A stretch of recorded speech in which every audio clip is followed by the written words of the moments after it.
রব্বে করিম মুহাম্মদ সাল্লাল্লাহু আলাইহি ওয়াসাল্লাম তার উম্মতকে কেমন ভালোবাসতেন, কেমন দরদ ছিল তার উম্মতের প্রতি মুহাম্মদ সাল্লাল্লাহু আলাইহি ওয়াসাল্লামের মায়াটা কেমন ছিল।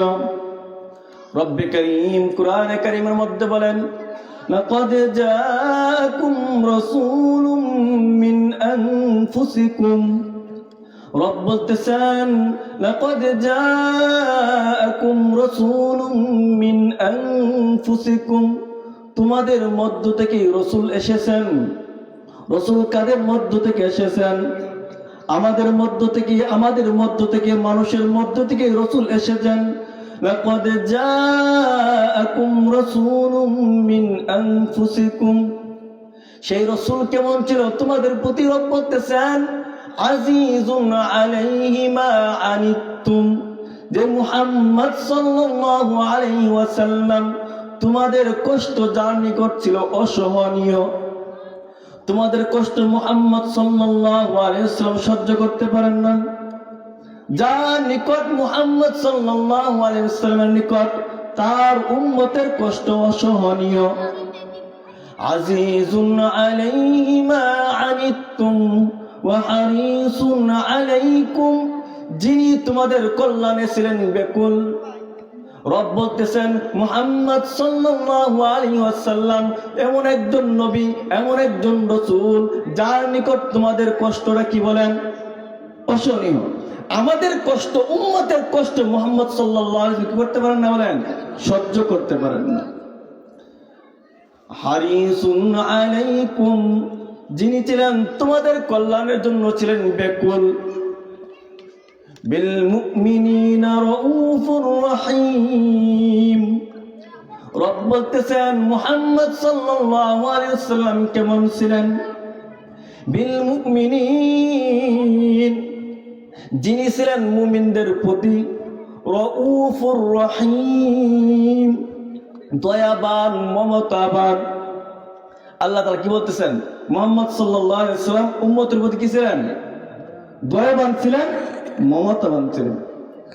فَإِن تَوَلَّوْا فَقُلْ حَسْبِيَ اللَّهُ, হে হাবিব মুহাম্মদ সাল্লাল্লাহু আলাইহি ওয়াসাল্লাম আপনি বলে দেন উম্মতদেরকে, فَإِن تَوَلَّوْا, যদি তোমরা মুখ ফিরিয়ে নাও, যদি উম্মতে মুহাম্মাদি সমস্ত জাতি যদি মুখ ফিরে নেয়, মুহাম্মদ সাল্লাল্লাহু আলাইহি ওয়াসাল্লামকে ভালো না বাসে, মুহাম্মদ সাল্লাল্লাহু আলাইহি ওয়াসাল্লামের তরিকা মতো না চলে, মুহাম্মদ সাল্লাল্লাহু আলাইহি ওয়াসাল্লামের সুন্নাহ অনুযায়ী না চলে, তাহলে মুহাম্মদ সাল্লাল্লাহু আলাইহি ওয়াসাল্লাম কোনো কিছু হবে না।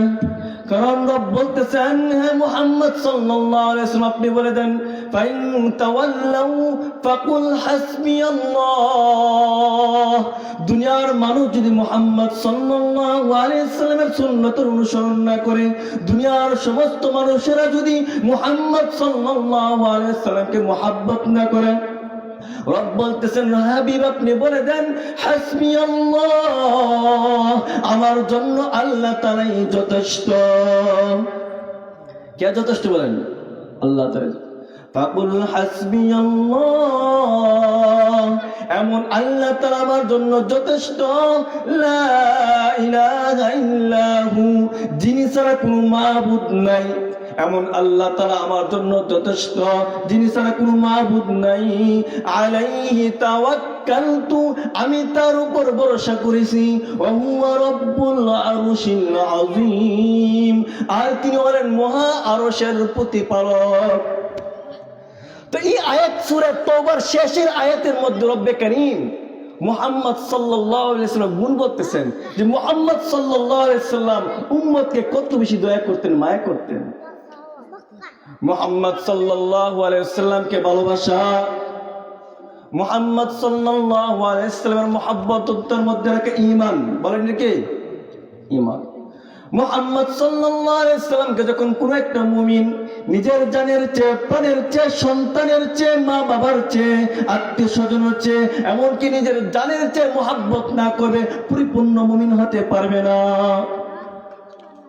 ইমাম মুসলিম রাহিমাহুল্লাহ একটি হাদিস উল্লেখ করেছেন সহিহ মুসলিমের মধ্যে। عن أنس بن مالك رضي الله تعالى عنه أنه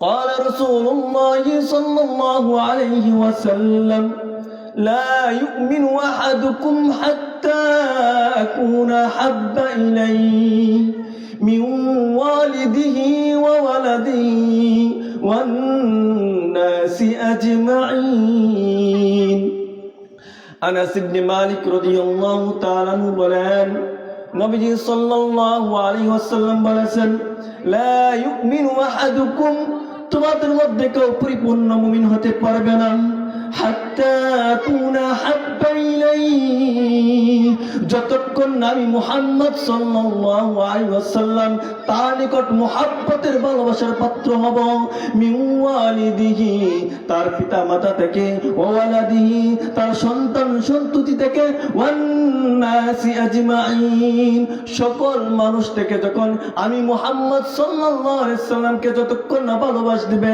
ততক্ষণ পর্যন্ত পরিপূর্ণ মুসলমান মুমিন হতে পারবে না নবীজি বলছেন নবীজিকে সকলের চেয়ে বেশি মহব্বত করতে হবে যতক্ষণ মহব্বত না আসবে অন্তরের মধ্যে ততক্ষণ কি হতে পারবে না মুমিন হতে পারবে না পরিপূর্ণ মুমিন হতে পারবে না পরিপূর্ণ মুমিন হতে হলে মুহাম্মদ সাল্লাল্লাহু আলাইহি ওয়াসাল্লাম